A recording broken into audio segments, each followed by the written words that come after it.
Donc ce matin, il était question pour nous avec les différents partenaires que sont la région Air Guyane, la municipalité de Saint-Laurent, la municipalité de Grand-Santi, celle de Papaïchitan, sur les travaux qui vont débuter sur l'aérodrome de Saint-Laurent. Donc ces travaux consisteront en la reprise de la piste en termes de terrassement et cette piste fera l'objet d'un enrobage en tout cas, ce qui amènera donc à une fermeture de l'ordre de 3 mois. Et c'était l'occasion pour nous de nous mettre d'accord sur je serais tenté de dire, les délais de travaux, la fermeture de la piste elle-même, puisque à partir du moment où cette piste sera fermée, eh bien, les usagers qui ont l'habitude de fréquenter l'aérodrome de Saint-Laurent ne pourront plus le faire. Donc la question qui se posait, c'est quelle période il fallait choisir. Comme je l'ai dit, quelle que soit la période choisie pour des travaux de ce type, cela cause toujours des gênes. Par conséquent, la période qui a été arrêtée et donc qui correspond à, je serais tenté de dire, à une moindre gêne, c'est la période qui va du 10 août au 2 novembre. Donc je peux annoncer aux usagers qui utilisent l'aérodrome de Saint-Laurent-du-Maroni que cet aérodrome, compte tenu des travaux qui seront lancés à partir du mois d'août, cet aérodrome sera fermé du 10 août au 2 novembre inclus.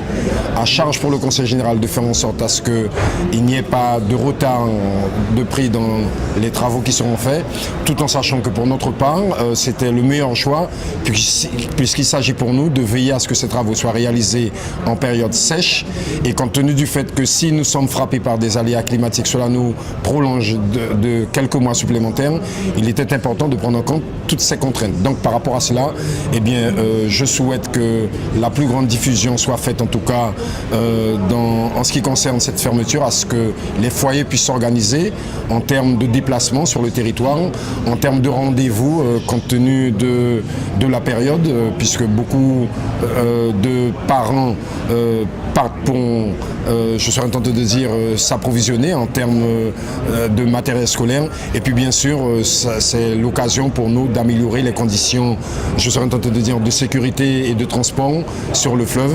Et comme je le dis, eh bien, je serais tenté de dire, c'est au bénéfice des usagers que cet investissement est fait. Donc, ce que vous devez retenir, c'est que la piste sera fermée du 10 août au 2 novembre. Et comme je l'ai dit, pour le bien des usagers de l'aérodrome de Saint-Laurent-du-Maroni. Nous attendons cette piste, donc nous attendons que tout soit mis en place pour passer vraiment très vite à la vitesse supérieure, c'est-à-dire passer à la fréquence quotidienne. Vous savez, l'aérodrome de Saint-Laurent doit être refait. Donc il y a un moment donné, il faut le fermer pour que les travaux puissent se dérouler de façon rapide et de façon efficace. Donc nous, Air Guyane, nous avons seulement à répondre à des besoins de la population. C'est-à-dire qu'on a donné l'habitude depuis 3 ans maintenant, bientôt, à des usagers de prendre l'avion. Il va falloir leur expliquer que pour le confort, leur confort et leur sécurité, et puis aussi l'optimisation de la desserte, il va falloir quand même fermer la piste pendant 3 mois pour que cette piste devienne une vraie piste de désenclavement régional. Donc là, on a proposé, nous, Air Guyane, on a seulement attiré l'attention des élus sur le fait qu'il y avait, le mois d'août était quand même un mois important en termes de va-et-vient, qu'il y avait les fêtes des communes, et puis aussi il y avait à assurer la rentrée scolaire.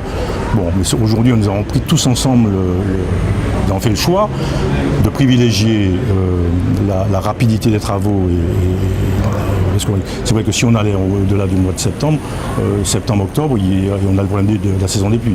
Donc on a décidé que cette piste sera fermée au mois d'août, mais ça c'est le président du Conseil régional qui va annoncer.